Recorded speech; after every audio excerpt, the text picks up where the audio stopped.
राजा हर हफ्ते उसके बाल काटने वाले नाई को मरवा देता है, क्योंकि उसके सिर पर एक सींग है और वो नहीं चाहता कि ये बात किसी को भी पता चले। इसलिए वो हर हफ्ते सिपाहियों को गांव में भेजकर एक नाई को लाने के लिए कहता है, मगर उनमें से कोई भी वापस नहीं आता। इसलिए गांव वाले इस बात से बहुत डरते हैं। आज राजा के सिपाही फिर से गांव में एक नाई को लेने के लिए आते हैं, जहां वो एक लड़के को चुनते हैं जो कि अभी जवान था।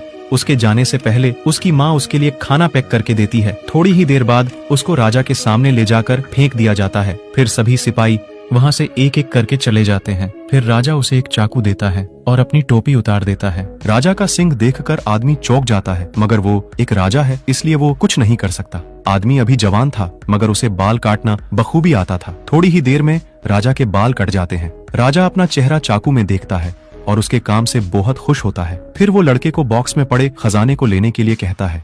यह कोई बक्सा नहीं था, बल्कि नर्क जाने का रास्ता था। मौके का फायदा उठाकर राजा उसे पीछे से बक्से में धक्का दे देता है। वहाँ ऐसी कोई भी चीज नहीं थी जिसे आदमी पकड़ सके। वो अब किसी भी समय मर सकता था। बेरहम राजा ये देखकर खुश होता है और दरवाजा बंद कर देता है। लेकिन भाग्य से लड़का बच जाता है और उठकर अपने चारों तरफ देखता है। वहाँ सिर्फ हड्डियों के ढेर लगे हुए थे। आदमी के बचने के चांस ना के बराबर थे, इसलिए वो अपना मुंह नीचे करके रोने लग जाता है। तभी हड्डियों के ढेर से कोई चीज बाहर निकलती है, जिसे देखकर लड़का बहुत डर जाता है, जो कि एक बहुत बड़ा कोबरा सांप था। वो अपनी माँ की दी हुई बीन को बजाने लगता है, जिस कारण सांप नाचने लग जाता है और जल्द ही उसका पालतू बन जाता है। मगर अब उसे खिलाने के लिए कुछ चाहिए था, इसलिए वो अपनी माँ के दिए हुए पराठे उसे खिला देता है, जिससे खुश होकर कोबरा सांप उसे अपने नाक पर बैठाकर उसे बाहर छोड़ देता है। आदमी वहाँ से जाने लगता है, मगर तभी उसे कुछ हलचल महसूस होती है और झाड़ियों से एक भेड़िया बाहर निकलता है। आदमी डरकर पेड़ पर चढ़ जाता है और अपनी माँ की बीन बजाने लगता है, जिस कारण भेड़िया भी नाचने लगता है और उसका पालतू बन जाता है। मगर अब इसे खाने के लिए कुछ देना होगा, नहीं तो ये उसे मार देगा। इसलिए वो उसे भी अपनी माँ के हाथ का पराठा खिलाता है, जिससे भेड़िया भी उसे खुश होकर अपनी आदमी ने जल्द ही भेड़िए को कुछ नहीं खिलाया तो वो उसे मार देगा, इसलिए वो अपनी माँ के हाथ से बने पराठे को निकालकर उसे खिला देता है।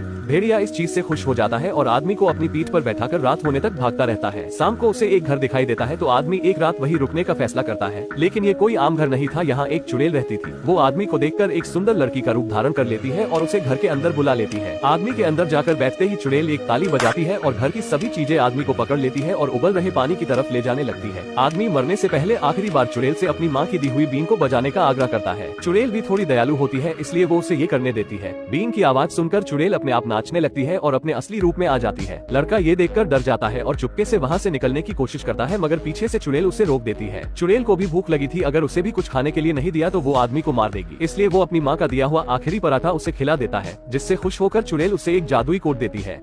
चुड़ैल आदमी को एक जादुई कोट देती है, जो कि किसी भी चीज को अच्छे से बुरा और बुरे से अच्छा बना सकता है, बिल्कुल डोरेमोन के एक गैजेट की तरह। आदमी उसे पहनकर देखता है तो वो एक छोटे से लड़के में बदल जाता है। चुड़ैल उस कोट को उतार देती है तो लड़का फिर से अपने असली रूप में आ जाता है। चुड़ैल कोट को उल्टा करके फिर से आदमी को पहना देती है, तो इस बार लड़का एक बूढ़े आदमी में बदल जाता है। इस चीज से आदमी को एक आइडिया आता है और वो फिर से राजा के महल में एक नाई बन के जाता है, मगर इस बार उसने उस कोट से एक बूढ़े का रूप ले लिया था, जिससे कोई भी उसे पहचान नहीं पाता है। राजा अपने बाल काटने के लिए उसे एक चाकू देता है, लेकिन उसे बिल्कुल भी अंदाजा नहीं था कि ये वही लड़का है। वो फिर से राजा के बहुत अच्छे बाल काटता है और राजा उसे बॉक्स में से खजाना लेने के लिए कहता है, लेकिन इस बार वो अंदर देख के बोलता है, महाराज लेकिन मैं इतने सोने का करूंगा क्या? ये सुनकर राजा चौंक जाता है और पास आकर उस बॉक्स में देखने लगता है, लेकिन इस बार आदमी मौके का फायदा उठाकर राजा को बॉक्स में धक्का दे देता है। लेकिन राजा उसकी दाढ़ी पकड़ लेता है और लटक जाता है। तभी उसे एक आइडिया आता है और वो अपना कोट उतार देता है, जिससे उसकी दाढ़ी गायब हो जाती है और राजा अपने बनाए हुए खड्डे में खुद ही गिर जाता है। राजा की आवाज सुनकर सभी सैनिक अंदर आते हैं, मगर लड़का इस बार कोट को उल्टा पहनकर छोटा